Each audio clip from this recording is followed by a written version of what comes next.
Radio Pays, en partenariat avec Aldis, vous propose le Zoom. Aldis, l'énergie aux couleurs de la Guyane.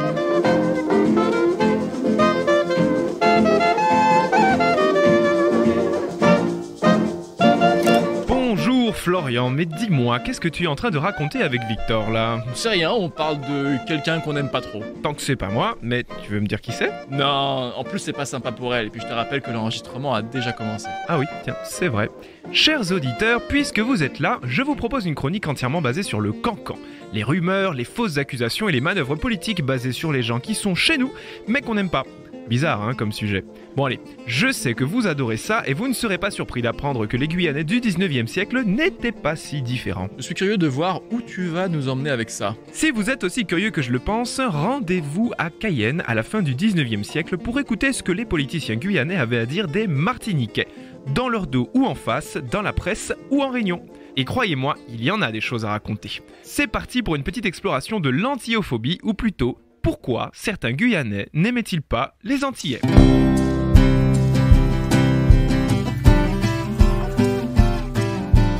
Guyane, 1855. De l'or est découvert sur notre territoire et nombreux Guyanais se dirigent vers l'intérieur pour s'enrichir dans les placers. Uniquement des Guyanais? Sûrement pas. Les Antillais affluent dans la colonie, eux aussi attirés par la perspective de se remplir les poches. Parmi eux, on trouve des Dominicains, des Saint-Luciens, des Martiniquais et des Guadeloupéens. Avec les années, certains s'installent définitivement sur le territoire, se mêlent à la vie économique, politique et sociale de la Guyane.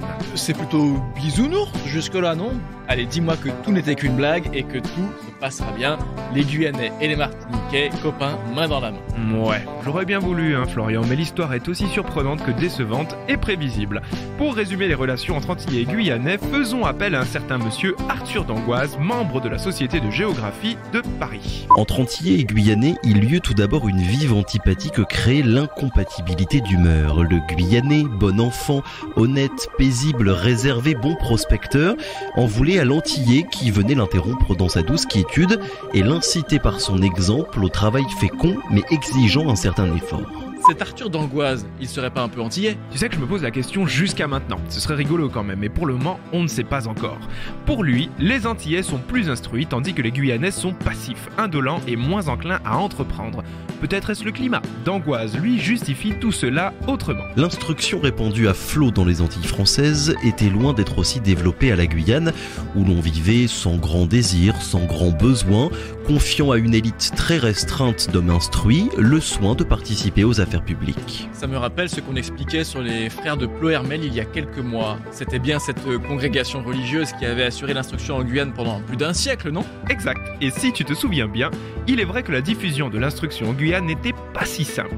Commune enclavée, éloignée, difficile d'accès à cause de la forêt, des marais, des chemins accidentés voire non existants, bref, pour Arthur d'Angoise, les Antillais ont l'avantage.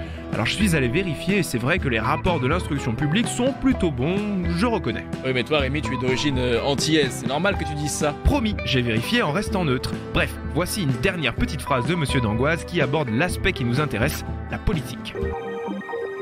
L'Antillais ambitieux et assez fier par nature, voulant avoir sa place dans les assemblées locales et ayant apporté une contribution utile à la diffusion de l'enseignement, mis au service des partis politiques toute sa fougue exagérée et sa ténacité très grande. Et pourquoi j'ai l'impression que les défauts des Antillais ressemblent à des qualités? Je me demande bien aussi.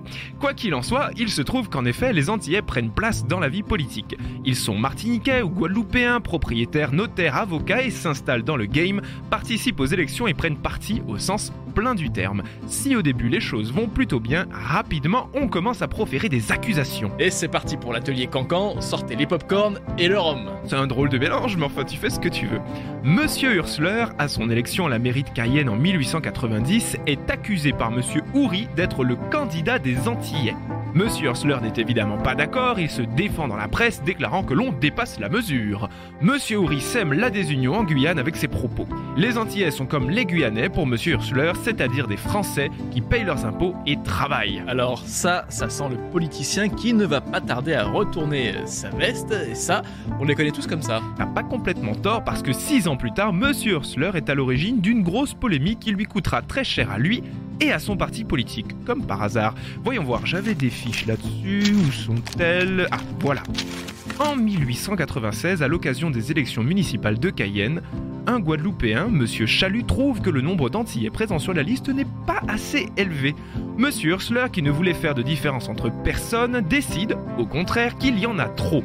Et il va plus loin, il veut faire annuler les élections et boum, il dépose une plainte. Pour quel motif ? Eh bien, je laisse Monsieur Hursler assumer ses propos. Les Antillais ont envahi toutes les fonctions publiques, tandis que les Guyanais étaient systématiquement tenus à l'écart. Mais ce n'est pas tout. Il poursuit en disant « Les Antillais prétendent s'accaparer toutes les fonctions électives, notamment du conseil municipal entier, et en exclure tous les Guyanais. Il y a en conséquence nécessité de se lever en masse contre le péril menaçant. » Péril menaçant qui, je suppose, désigne les Antillais.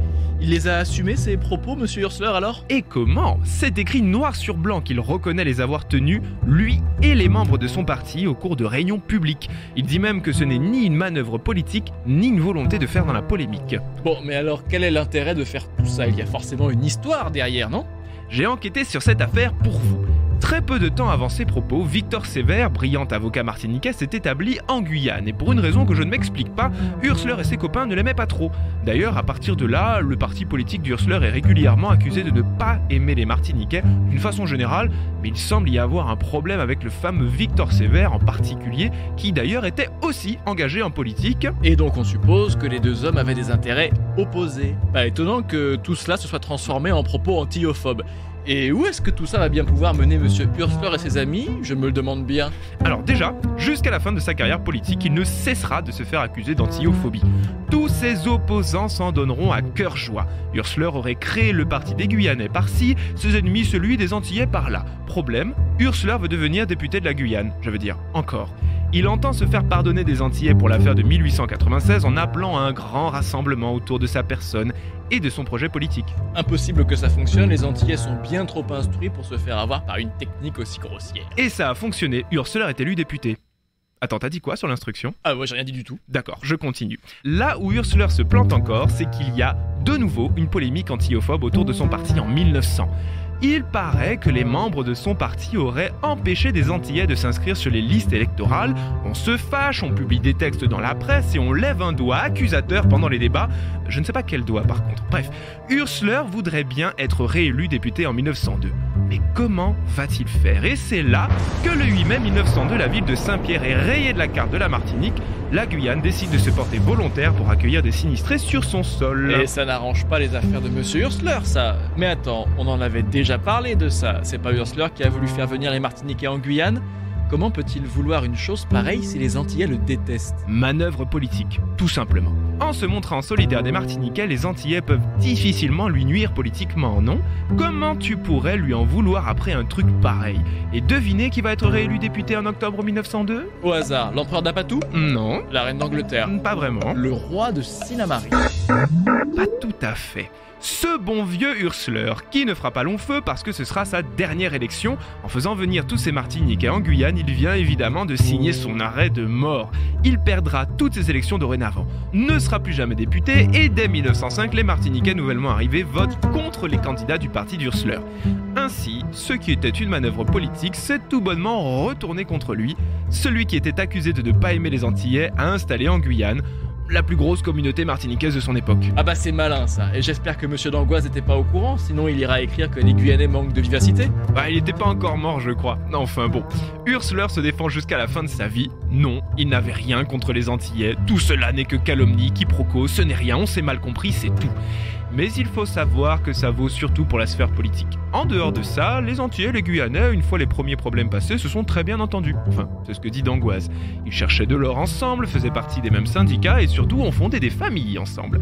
Chers auditeurs, il n'y a finalement que la politique qui divise les peuples. Pas toujours, c'est vrai, mais comme on vient de le voir, des fois tout va bien, mais un politicien viendra vous expliquer que votre voisin vous a volé des mangues. Et donc il faut voter pour le parti des planteurs de mangues pour faire échouer celui des voleurs de mangues. Voler ou planter, le fruit est de toute façon pourri, finira par tomber de sa branche et atterrira dans des querelles inutiles dont on finira par se moquer un jour à la radio. Un jour peut-être, et toc.